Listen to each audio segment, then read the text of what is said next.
incident, but we do know how much Cotler meant to his family and the thousands of people in that area.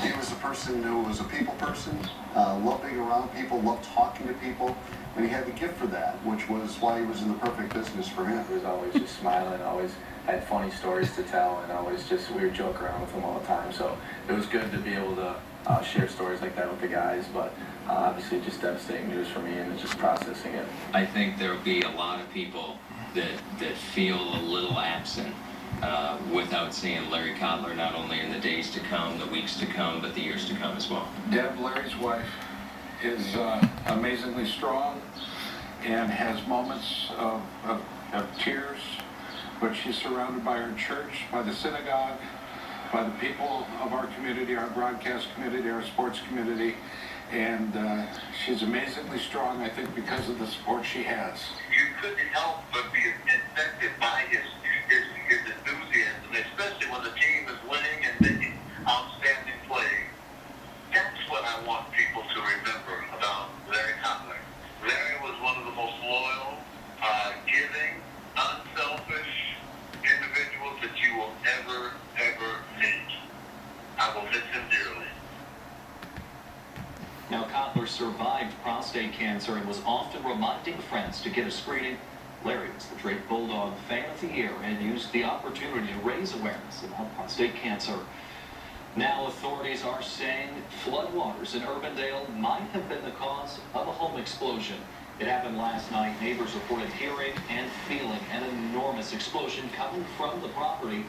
Flames could also be seen rising from that home. No injuries have been reported.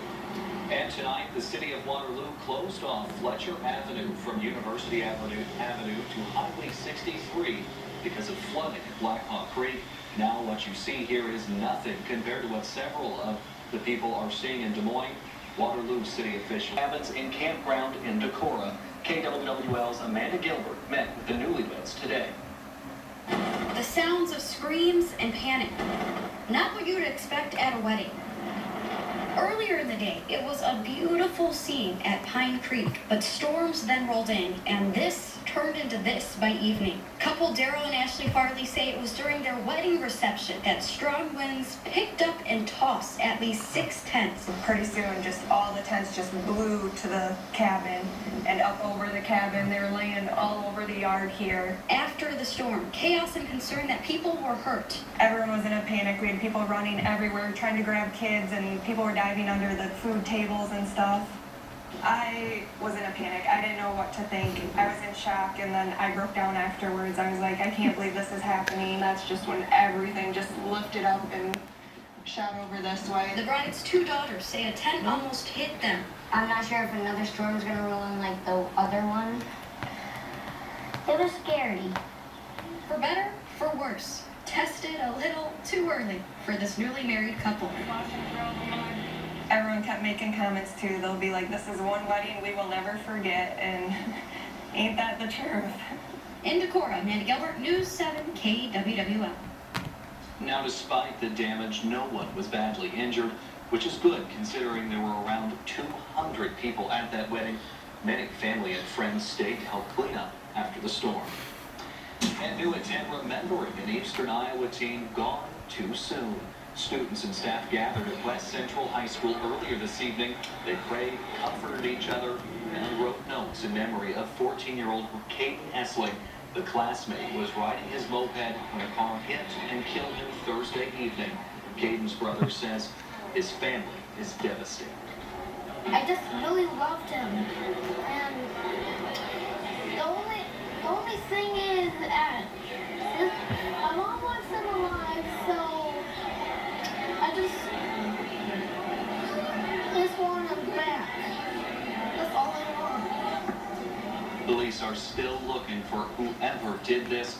Any potential witnesses in this case should contact the Fayette County Sheriff's Office.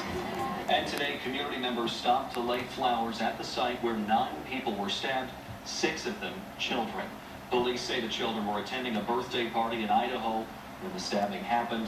The younger victims, ranging from ages 3 to 12, police say 30-year-old Timmy Kenner attacked the victims after being told by the apartment complex where he was temporarily staying that he needed to leave. 2 children who were at the party say they hid in a closet just trying to stay safe. Popular, we didn't want to get stabbed. And then we went to the closet. And then we locked the door. We saw And saying like bad words and killing or stabbing our friends. stabbing a kid, and then grown up, and really hard and a lot of times. All of the victims are part of Boise's refugee community. Police say at least 4 of the victims have life-threatening injuries. And a man is in custody after being accused of starting a fire in southern Colorado back in the spring.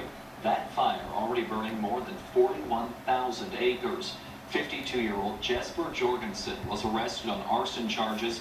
Authorities say he is not a U.S. citizen and will be likely turned over to Immigration and Customs Enforcement. At last check, the fire was 0% contained, but several buildings have already been destroyed. Thankfully, no injuries have been reported. And still to come on News 7 KWWL, the very latest after a tourist boat carrying 10 Americans